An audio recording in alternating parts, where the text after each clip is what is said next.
それでは定刻になりましたので、ただいまより平成23年度熊本大学政策創造研究教育センター地域マネジメント政策フォーラム人と社会はこれで動くエンターテイメントと教育の融合を始めさせていただきます。新春先生のご講演に先立ちまして、熊本大学政策創造研究教育センター教授上野真也様よりご挨拶させていただきます。皆さんおはようございます。今日は早朝から私どもの政策フォーラムにお越しいただきまして大変ありがとうございました。昨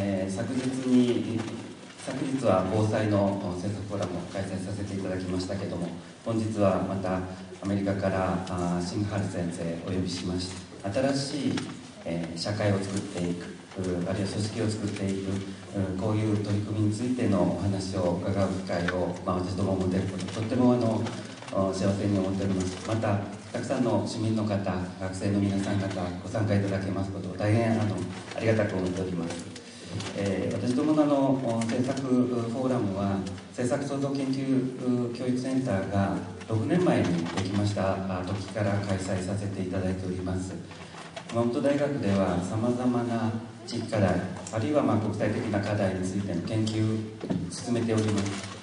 いろんな問題解決にあたっての技術開発であるとか知識であるとか、あるいはそういうものに取り組む人材の養成であるとか、こういうことをやっておるわけですが、こういうものを社会に還元するというとちょっと上から目線かもしれませんが、社会の中に回していく、そういう役割を果たしたいということで、作りましたセンターでございます。さまざまな熊本の課題についてもこれまでも取り組みをさせていただきましたが、さらに新春先生のような取り組み、こういうものを学びながら私たちももっと飛躍できればというふうに思っております。実は昨日から新春先生のセミナーに参加させていただいたり、あるいは食事を一緒にさせていただきながらお話を伺ってまいりました。後で詳しくこれを企画しました川村陽子准教授の方からご紹介があるかと思いますが、もともとインドの生まれで、青年時代までインドでお育ちになり、アメリカで、現在は活躍されているということでございました。お話の中にやはりさまざまな例えばガンジーであるとか、マハトマガンジーであるとか、あるいはマダー・テレサであるとか、何かスピリチュアルな強い心を持った人たち、こういう人たちが権力ではなく、やっぱり人の共感の中で社会を変えていく、こういう強さを多分先生は非常に感銘を受けられたのか、そういうものを科学的な取り組みと組み合わされて、今の、今日お話が多分出てくるであろうポジティブ・ディビエンスという、積極的な逸脱であるとか、あるいはこちらにも少し出ておりましたけど、エンターテインメント・エデュケーションというような、私たちにとってはまだとっても目に新しい概念なんですが、お聞きしますと非常に心にスッと落ちる、きっとこれは私たちが何か実践するときにはとっても使いやすい概念ではないかなという気がいたしました。とはいえですね、なかなか知識を学んだとしても、私たちはそれを行動に変えるということは意外と増えてですね、例えば、お昼にマクドナルドに、行くとするとですね、本当はダイエットしたいと思いながら、やっぱりここに来たらダブルチーズバーガーとポテトチップは食いたいなと。でもやっぱりちょっと心が引け目を感じるのでダイエットコークにしとこうかというようなですね、こういうような反応というのが私たちの心の中の反応かなと思うんです。でも、新春先生のご説によりますと、私たちは問題を直視し、問題を直接解決しようとするだけではなく、やっぱり私たちの中、心のどこかに入っている、素晴らしいものに光を当てる、あるいはそれは組織の中やコミュニティの中にもあるのかもしれませんが、そういうものにきちっと光を当てることによって、何か取り組みが、あるいは自分の変化が導き出せるんではないかなっていうようなことをですね、昨日来のお話の中で、感じておりました。私8 80年代ぐらいにちょうど学校終わって、大学を終えるぐらいの頃だったんですが、当時、アクアエリアン革命っていう本が出ました。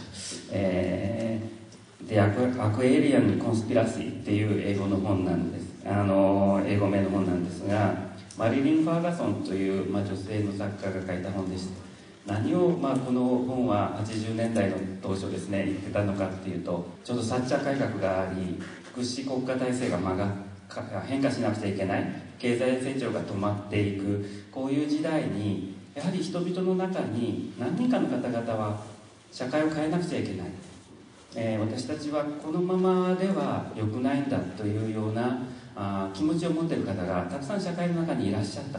でもその方々は何か協議をして、連帯を結んで何か取り組もうということではなく、一人一人の心の中にそういうような、気持ちを持っていく、そういうものが80年代ぐらいにですね、少しずつ、彼女によるとコンスピラシーと言ってますから、企て陰謀なわけですが、いい意味の新しく社会を変えようというような、こういういい陰謀を社会に広げていく、こういうようなことが透明な知性を持った人たちの間に広がっていってるんだみたいなことを書いてありました。昨日、新原先生とお話ししながらですね、この本のことを急に思い出しました。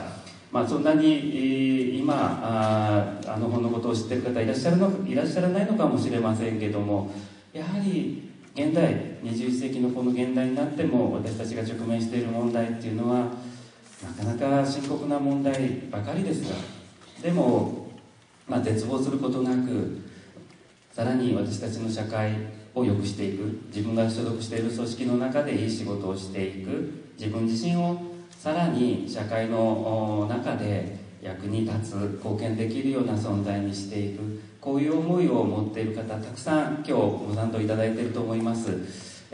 多分新原先生の、これからのお話の中です、そういうものについての取り組みをさらに強く持っていただけると思いますし、そういう取り組みが先ほどの、透明な陰謀のようなものですね、社会を良くする陰謀のようなものに社会の中に広がっていけばいいんではないかなと、期待しております。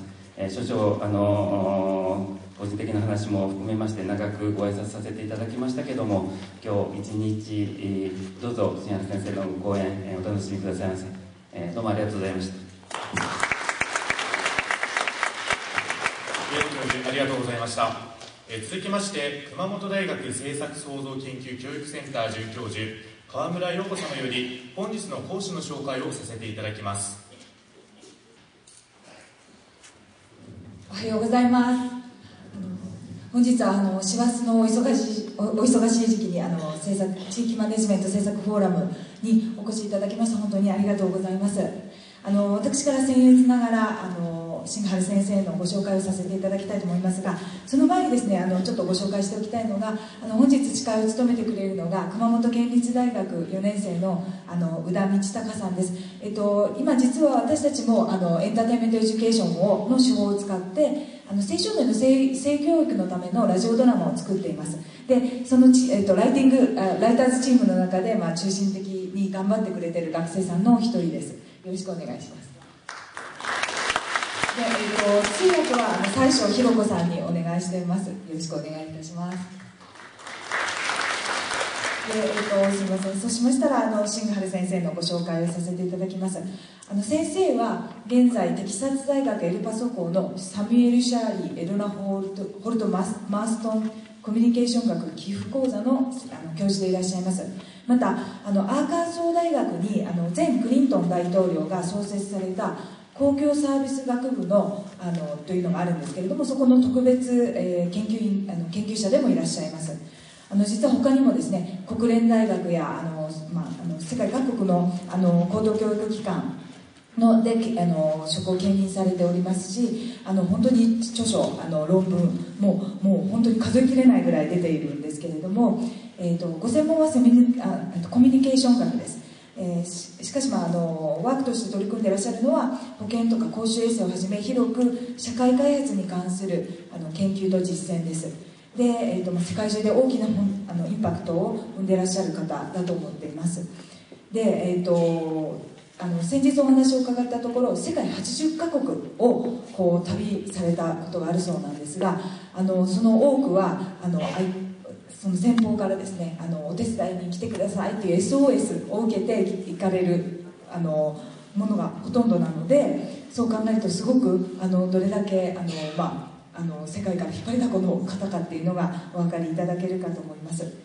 で、実はこの機会に至ったのは、私が先生の著書を翻訳して、でそれを機会にぜひ日本に来ていただきたいとお願いをしたことがきっかけでしたが、先生すぐにご快諾いただきまして、本当にこのような貴重な機会が皆さんと共有できることが素晴らしく感じています。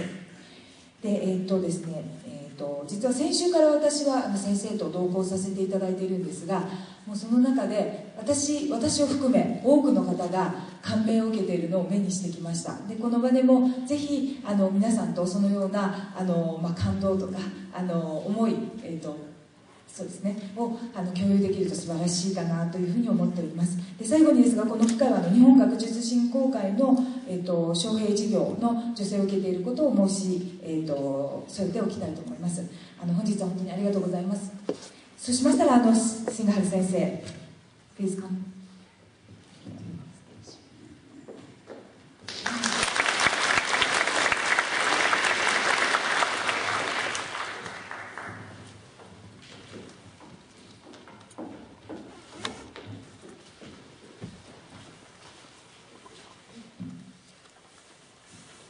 皆様、こんにちは。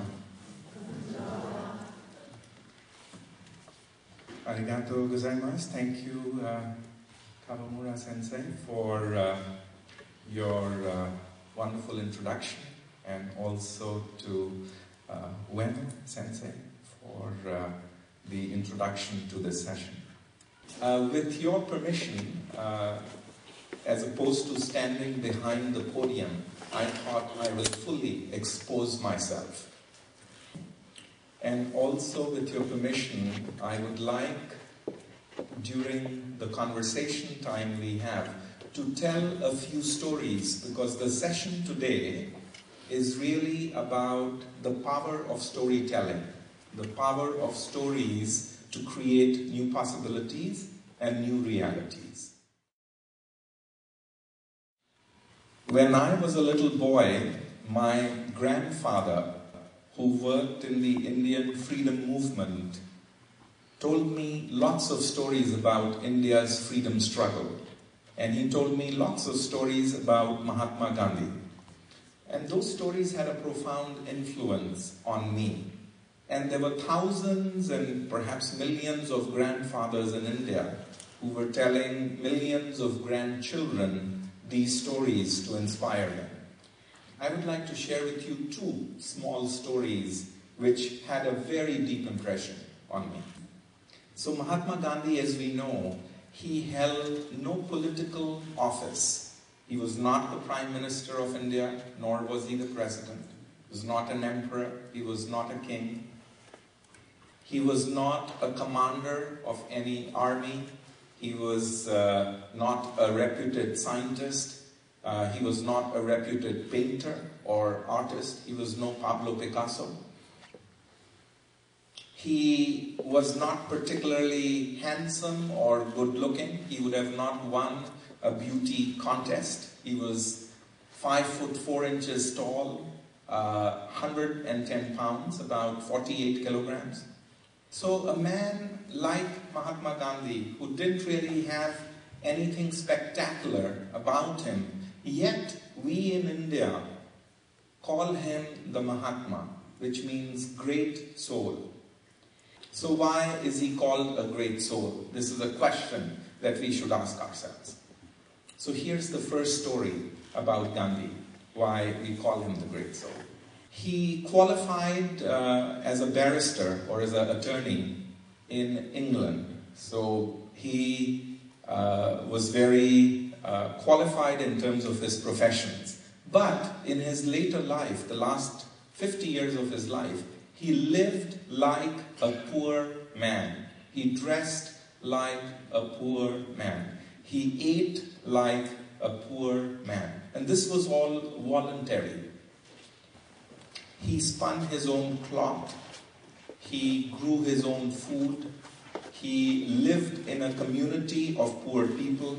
And the idea was that if I have to understand India, and if I have to do something for my country, I must be the poorest of the poor, the most marginalized, the most vulnerable, the most disadvantaged. He did not possess a car. He did not possess a motorcycle. Most of the time, if he could, he just walked. If he had to travel long distances, sometimes the British Viceroy would say, Mr. Gandhi, we can send you a plane. Or, Mr. Gandhi, we can start a special train. But he would say, oh no, don't worry.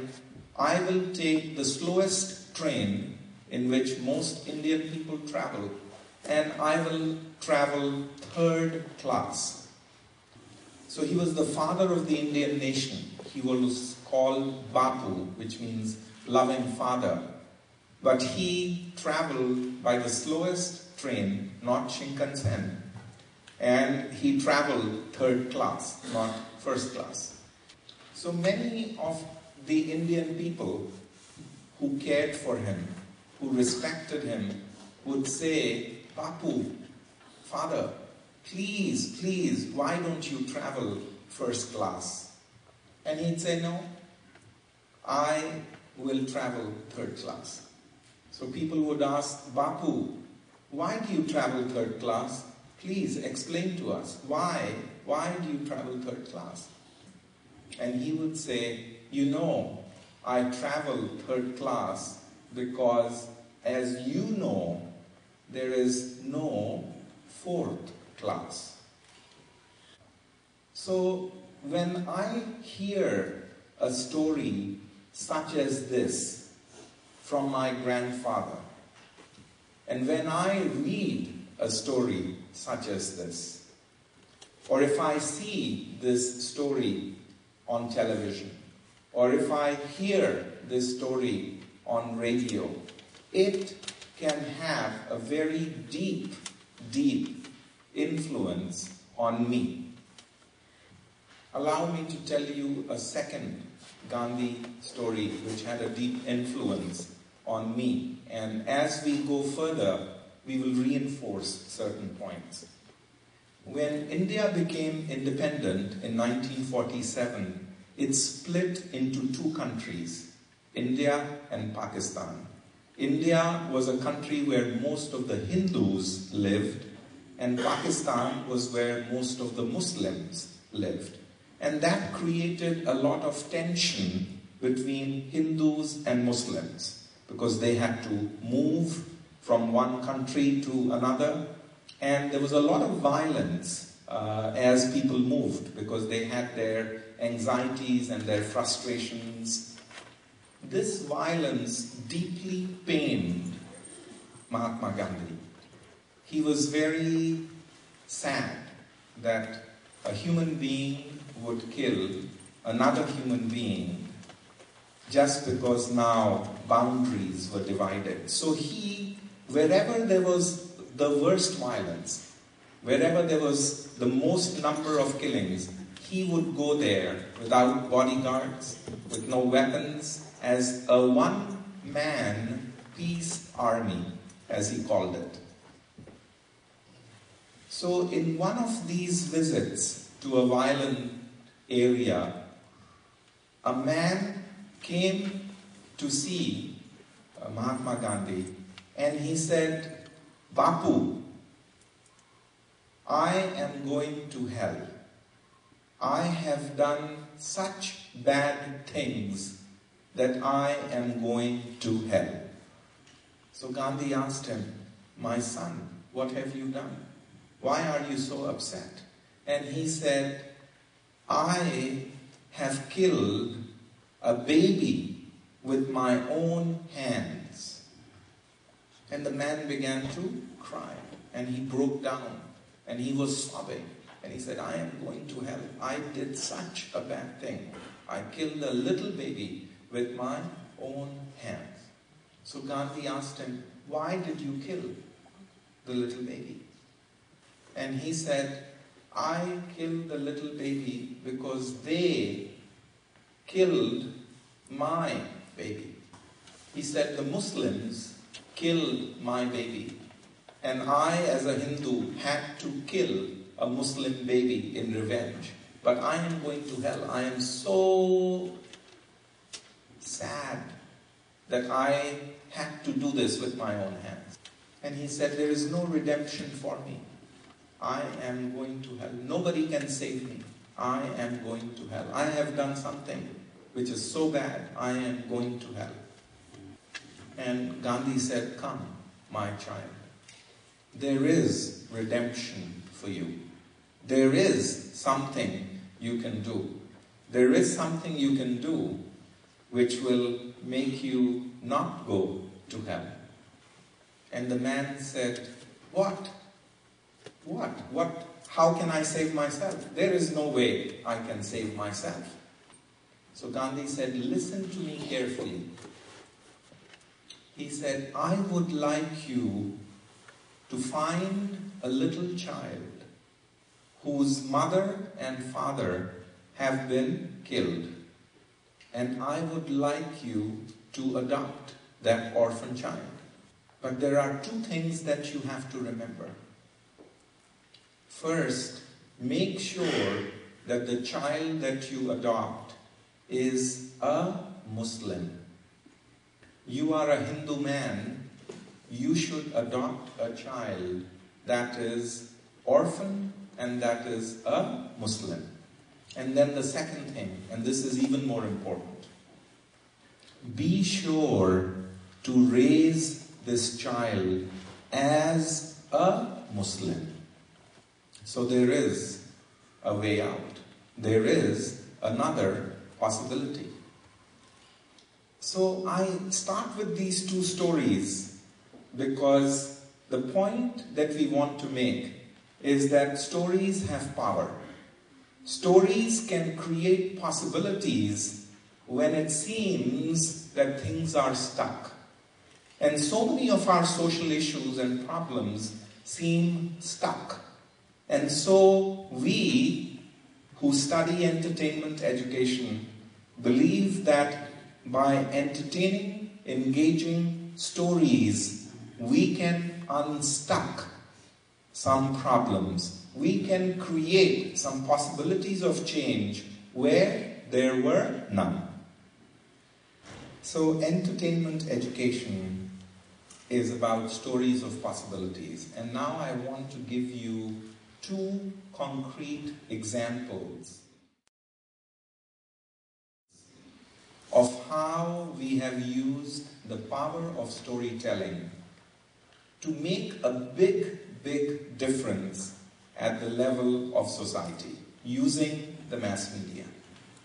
So one of the concrete examples comes from the country of Peru in South America. So imagine the year is 1970 and there is a wedding between Maria and Esteban, her teacher, that is taken the whole city of Lima, the capital city, by excitement and enthusiasm.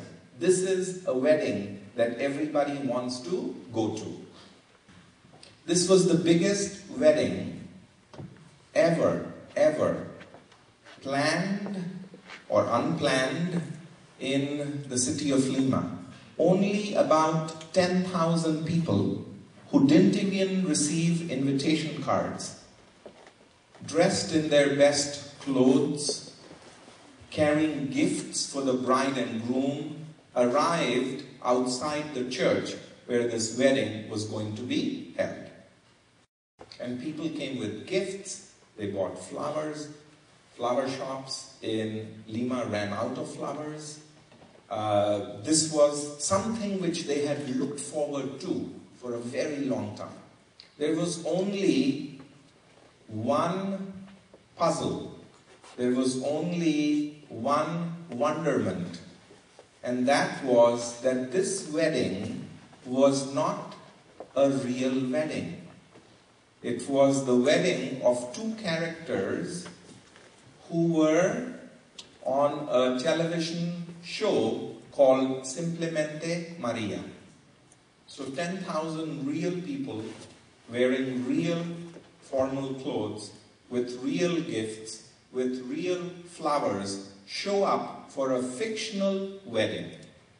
A reporter from a newspaper called El Comercio, which is a very prominent newspaper in Peru, wrote a cover story the next day in which he had this picture of the bride and the groom, and he also had this picture on the front page with the following title.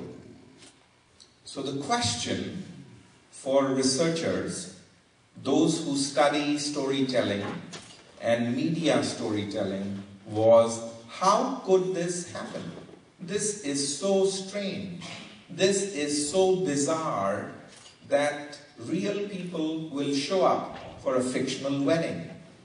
To understand how this could happen, there were some research that was done. And I actually went to Peru 25 years after this program had finished broadcasting to try to dig through archival research by doing surveys, talking to people, why this program had such a strong effect on audiences.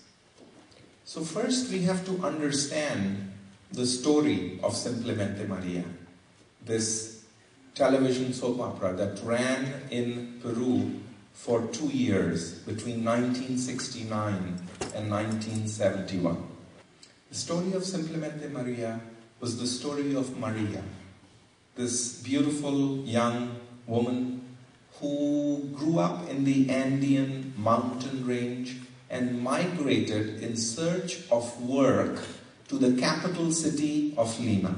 So it's a poor girl's story who comes to the city looking for work. It's a Cinderella story. It's the story of a poor young girl, very beautiful, who faces all kinds of problems, but who finds a way to overcome these problems. You may remember the Japanese asadora Oshin. Simplemente Maria was Peru's Oshin. She faces difficulties, but she finds a way to get over them. And she gets over them with dignity, with poise, with compassion, with respect for even those who have been cruel to her. I studied the effects that Oshin had when it was broadcast in Thailand. I also studied the effects that Oshin had when NHK exported it to Peru. For instance, after the episode was broadcast in which Oshin is hungry, when she gives her food to her grandmother, lots of audience members, television viewers, came to the television station in Bangkok with food for Oshin. In Lima, Peru, when Oshin was being broadcast and Oshin was not feeling well, lots of television viewers came to the television station with medicine for Oshin. People would sit in front of their TV sets, and when Oshin was facing difficulties, they would talk to Oshin. They would be talking to their television screens and saying, Oshin, don't worry, everything will be okay. They were actually talking as if this was a real character. So this is an extreme form of audience involvement. You know, you watch a character, you may have seen the program Winter Sonata, and you sit in front of the TV screen and you engage with the TV set as if these are real characters who are in your living room every day or once a week at an appointed time, as if they are your friends, as if the distance doesn't exist. This is the same thing as watching your favorite baseball player. When he comes on to play and you see him on the screen, and when he swings his bat and scores a home run, you talk to your TV set as if that baseball player can listen to what you are saying. You feel you know that person so well. So when Simplemente Maria was being broadcast and viewers saw Maria worked very hard as a maid, in the evening she would ask her employers if she could get time so that she could study in an adult literacy class. We began to notice in Peru that the number of young maids who actually lived in the city of Lima began to show a desire to enroll in adult literacy classes.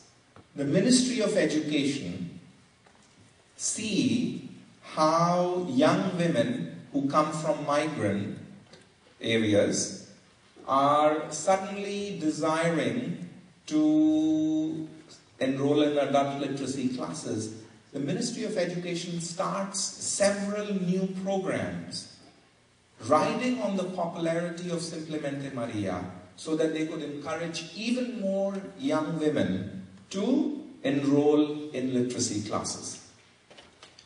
Maria also, after her adult literacy classes, after she did her homework, at night would be working with a sewing machine in order to sew clothes as a way of making a little extra money. It was observed in Peru that when Maria would, on the TV screen, sew clothes, it inspired tens of thousands of young women to enroll in sewing classes. The Ministry of Vocational Education see this phenomena of young women wanting to enroll in sewing classes, and they launch hundreds of new schools promoting in neighborhoods the idea of sewing and embroidery and other things which Maria was doing. Now Maria had to use a sewing machine, and it just happened to be that she used a Singer sewing machine. It wasn't a brother sewing machine, it was a Singer sewing machine. We noticed in Peru the sales of Singer sewing machines began to go through the roof. The Singer Sewing Company, they see the popularity of Simplemente Maria. They see how young women want to enroll in sewing. They begin to sponsor, pay for the broadcasts of this popular program. This was an absolutely amazing phenomenon. Engage in literacy classes, could encourage people to buy a certain kind of a sewing machine. This was quite phenomenal. So this is how the story of Simplemente Maria, as research suggested, had tremendous impact on people in Lima and in the country of Peru, because Maria was a much loved character. In essence, this was a story about new possibilities for poor migrant women, possibilities with a Singer sewing machine. possibilities by studying, possibilities by enrolling in vocational courses. When I was growing up in India, my mother had a Singer sewing machine. So Singer actually rode the popularity of Simplemente Maria to export and rebroadcast the program in dozens of countries around the world. There was also one very important thing which happened in Peru when Simplemente Maria was broadcast. Several sociologists and anthropologists began to see that when Simplemente Maria was broadcast, maids in Peru who worked in rich households began to watch television sitting on the floor with other members of the household. It was the only program in which the employers and the maids were together in one room watching the same story unfolding. And research showed that during the time Simplemente Maria was broadcast and later, urban rich households began to have a more compassionate relationship, attitude, behaviors with their maids, with their domestic help. Now you probably want to know about the wedding. What was the wedding all about? Yeah? Do you want to know about the wedding? Okay, I'll tell you about the wedding. When Maria arrives in Lima, this is the first episode, there is a handsome young man who looks at her and says, "Ooh, beautiful Maria. I have to take her out dancing." And in the first episode, this city boy, he charms Maria and he says, "Oh, you have just come from the mountains. Let me show you around the city." He takes her out, he dances, and at the end of the first episode, we find out, this is a soap opera, that Maria is pregnant. So bad city boy. So that is where Maria's problems begin. Her employers throw her out and they say, "You have just come and look at you. You are having a good time with men. You're pregnant. This is a Catholic country. How could that be?" So her troubles begin. But she finds another job. She works hard. Her belly is swelling. But she continues to be a good maid. She continues to be a person who's trying to improve herself. So naturally, Maria is staying away from all those handsome young men in the city who want to take her out. She is very careful because she's had a very bad experience. But there is one man that Maria likes. He is compassionate, he is learned, he is handsome, he is so compassionate to her. And he is Maria's literacy teacher. So viewers, imagine yourself as a viewer. Maria is enrolled in a literacy class. She has some sentiments for her literacy teacher, Maestro Esteban. The maestro also sees Maria. She's a very good student, does her homework, is always raising her hand. So he also has a soft heart for her. And the viewers can feel the romantic tension between them on screen. It happens. So viewers see Maria talking to her friends on the screen and saying, "Oh, Esteban, Maestro Esteban, he's such a nice man, he's such a good man. Oh," and you also see Maestro Esteban talking to his friends and saying, "Oh, Maria, she's such a good woman. She's so beautiful. She finishes her homework. She is so good. But they both cannot express this to themselves because Maria has had a bad experience. So while the viewers know the romantic tension, Maestro and Maria are not communicating that on screen. So the men are sitting in front of the TV set and saying, Maestro, be a man. Ask her out. And the young women are sitting in front of the TV sets and telling Maria, Maria, he is not like that city boy. This is a good man. Go out with him. One day we hear Esteban telling his friend, there is only one person whom I can marry, and that's Maria. I don't think I can marry anybody else. But he is very shy.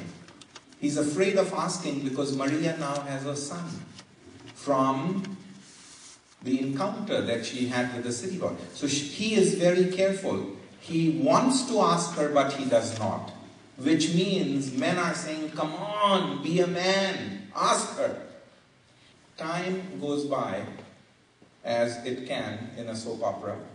Maria becomes very good with her sewing machine. Her business expands. She begins to hire other people because there are so many orders that she can't fulfill herself. In fact, Maria becomes a well-known fashion designer in Lima. But Maestro still has not been able to ask her. In fact, he becomes her business manager. This is a soap opera. Anything can happen. One day, Maestro's mother says, my child, I am not going to live very long. And before I go, I want to bounce some grandchildren on my knees. So you better ask Maria. So Maestro is about 40 years old now, no? Because time has gone on. On a Friday, the soap opera ran Monday through Friday from 8 to 9. On a Friday at 8:59 p.m., Maestro clears his throat and he asks Maria, Maria, will you marry me? And of course, the episode ends. We don't know what Maria's answer will be, and people have to wait Saturday, Sunday, all day Monday to find out what she will say. And there is conversation. In every household, they are talking. Finally, Maestro was able to ask her, but will she say yes? She's already got a grown-up boy. She's such a well-known fashion designer. He has served as a business manager. He has lost his chance. No? So people are talking. There's conversations on radio, talk shows, newspapers. Will she say yes? There is a tremendous amount of buzz in the city.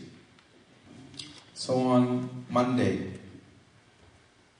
at 8 p.m., everybody is sitting in front of their TV sets, waiting to know what Maria's response would be.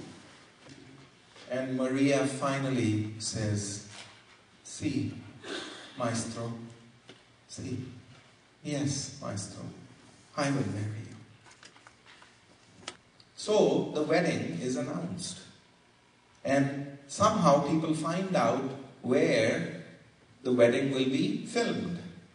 So 10,000 people dressed in their best clothes with gifts. This is the wedding they had been waiting for. And as you can see, Maria is looking very beautiful. And Maestro has some salt and pepper sideburns, some white and gray. You know? And the reporter reports on the front page that when the wedding was filmed, and when Maria finally says, "Yes, I do," then there were at least a dozen older women who had gotten themselves into the church where this wedding was filmed, who fainted, overcome by the gravity of their emotions. So Simplemente Maria showed us that engaging stories which are ongoing over a period of time allow audience members to engage with the storyline, with the characters, and with the issues that the characters are dealing with. And the theoretical construct is the power of modeling. You are modeling a certain behavior. You are modeling a young woman who migrates from the Andean mountains, who learns how to sew, who enrolls in adult literacy classes, who uses a Singer sewing machine. And all that leads to some of the effects that we saw in Simplemente Maria. If us here who are present either watched Oshin or know of somebody who watched Oshin, if you could raise your hand. Okay. Power of stories. But the story has to be well written. The story has to be well designed. You need some research to do the story right. So now, when Kawamura Sensei, with her students and with her collaborators, try to design a story, a radio drama, it is precisely these principles. How can I tell a compelling story which is ongoing, which engages the audience member, which allows them to do things which they haven't done before? That is precisely the principles that are being used right here in Kumamoto, your city. As far as I know, this is the first time anywhere in Japan we are systematically using the power of stories with research, with partnerships, with collaboration, even though it's on a small scale. One radio station, FM, in Kumamoto or in Kyushu Prefecture. But again, it allows us to test how we can take issues that are important to local people, local young people. People like Kaori-san, who's also one of the collaborators, one of the writers. She's sitting right here. It allows these possibilities, new possibilities, to emerge locally. In fact, is it possible for those students and those people from the FM station, if Junko-san, if they could just stand up so that we could acknowledge them? Yeah, all those people who are associated with this entertainment education. Okay, we have Junko-san, executive producer.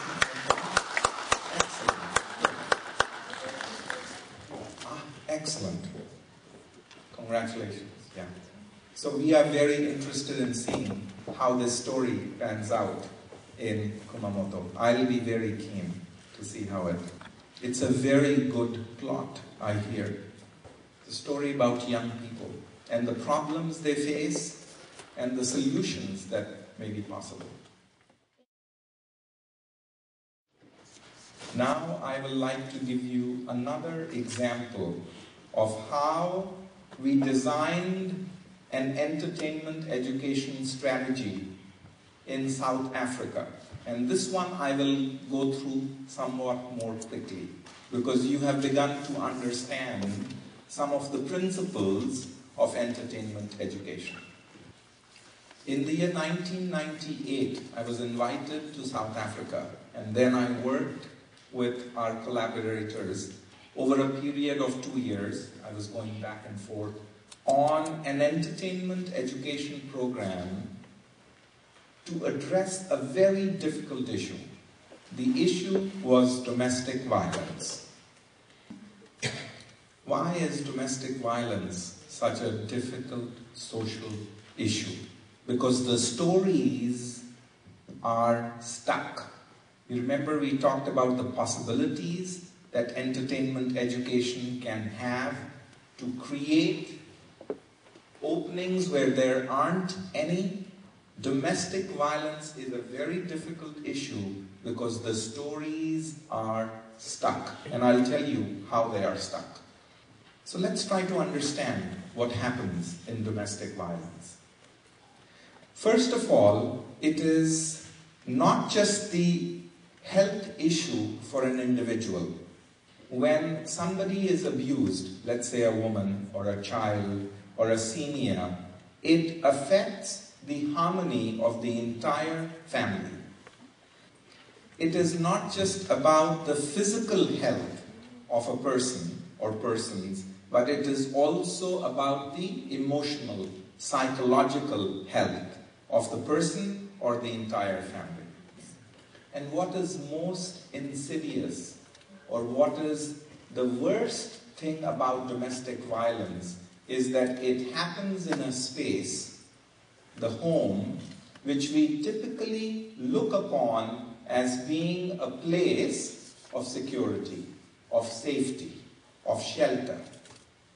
And violence can be verbal, violence can be physical, violence can be emotional trauma, it can be between a man and a woman, it can be between a woman and a child, it can be between an adult and a senior.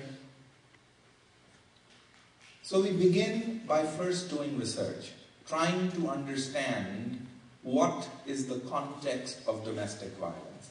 How does it happen? Between whom? What are its various forms? You first try, when you're designing an entertainment education strategy, is to understand what is happening. Understand what are the existing scripts. How do people behave? So we found out that there are 3 scripts or 3 stories that typically are dominant when the domestic abuse is between a man and a woman, which was the most predominant type of abuse in South Africa. The first script, the first norm, is of the man. Typically, in a domestic violence situation, when a man enters his house and he shuts the door behind him, or he closes the curtain,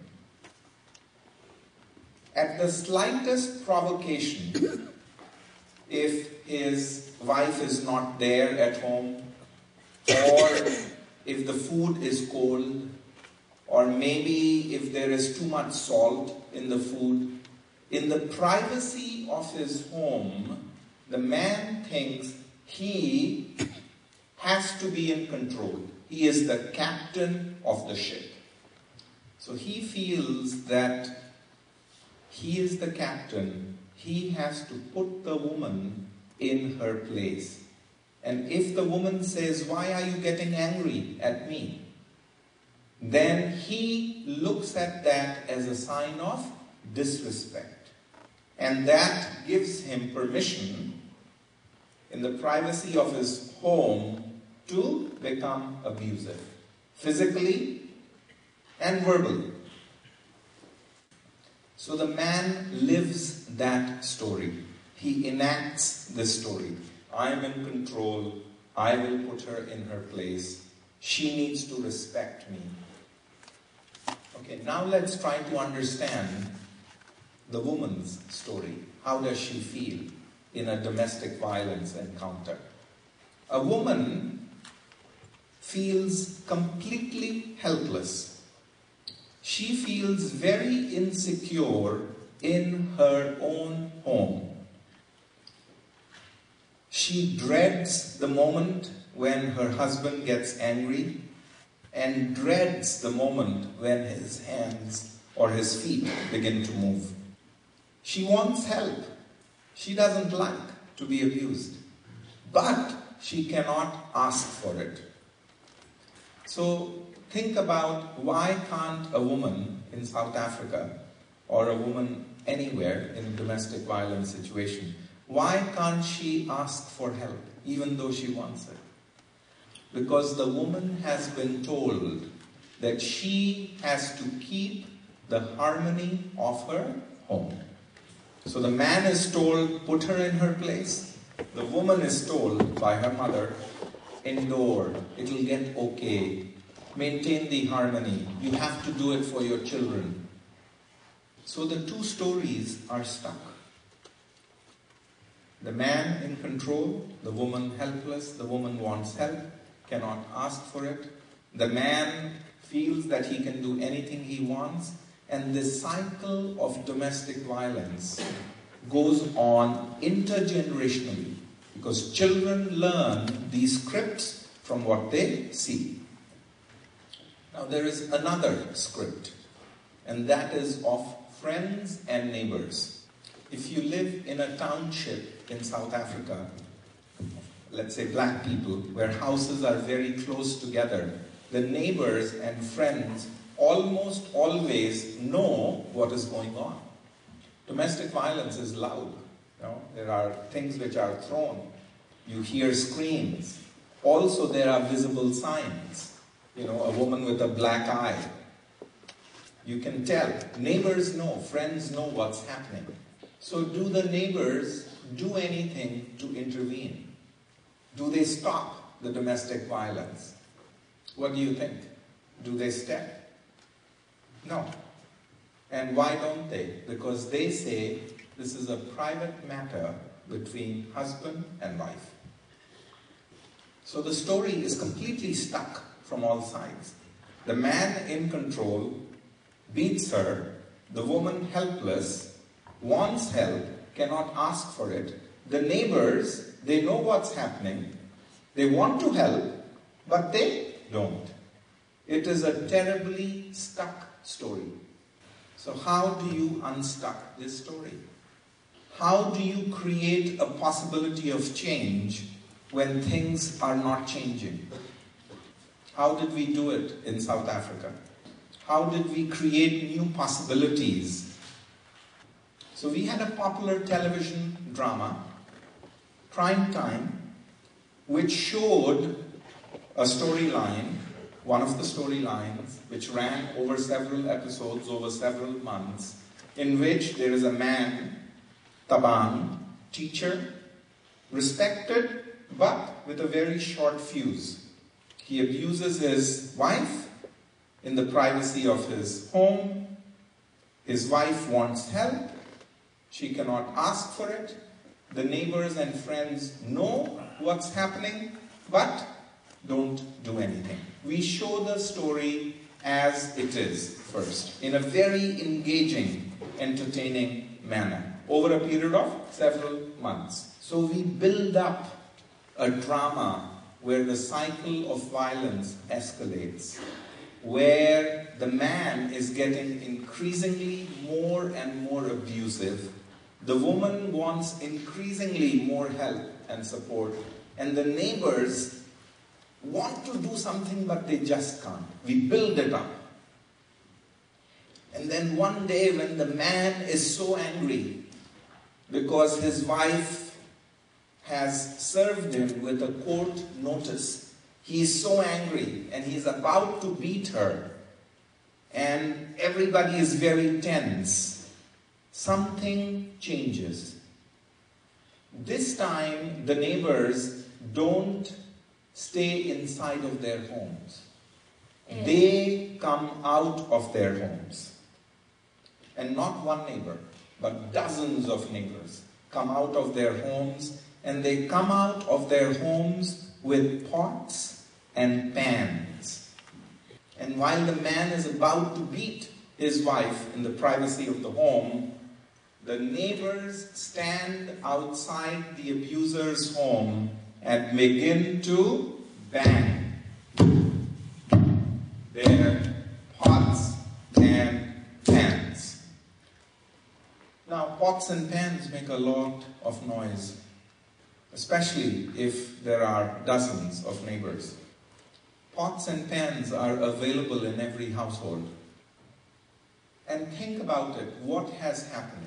Is the man still in his private space? Or has the private become public? And think about the woman. Does she now feel that she has no help? Or does she feel that there are people around her who care for her? And what about the neighbors? Now do they get a sense that they can't do anything? Or do they now feel, not individually, but collectively, they can come and model a new possibility? This behavior of pot banging did not exist in South African society. It was scripted. The story was written. The pen can move in any direction. So by understanding the old stories, we found a way to unlock the stuck stories. So did it surprise us when the next day, after this episode was broadcast, we began to hear in various communities that men and women were coming out of their homes with pots and pans and banging them outside the abuser's home. And you may ask the question, where did they learn this new story from? This new story became possible. We began to hear in schools where teachers would punish students, physical violence. Now the students, when the teacher was about to punish a fellow student, they would bang the bottom of their desks all together. Where did they learn this new behavior? In conclusion, stories have a lot of power, and their power lies in inspiring, in engaging, in creating possibilities that do not exist. I will end with a quotation from one of the British writers, G.K. Chesterton, in talking about the power of stories and the power of fairy tales, which take us in an imaginary world of possibilities. G.K. Chesterton said, fairy tales are more than true. Fairy tales are more than true. Not because they tell us that dragons exist, not because they tell us that dragons exist, but because they tell us that dragons can be beaten. Arigato gozaimasu.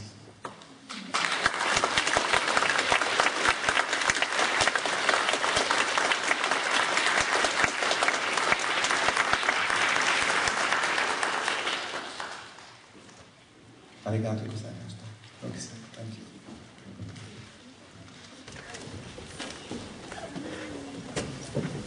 新原先生、本当にありがとうございました。それではここで花束を贈呈いたします。川村准教授、お願いいたします。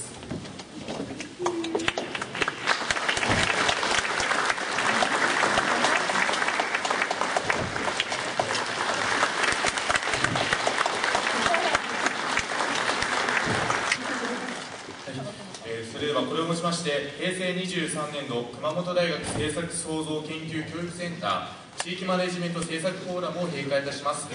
それでは最後にもう一度新原先生に盛大な拍手をお願いいたします。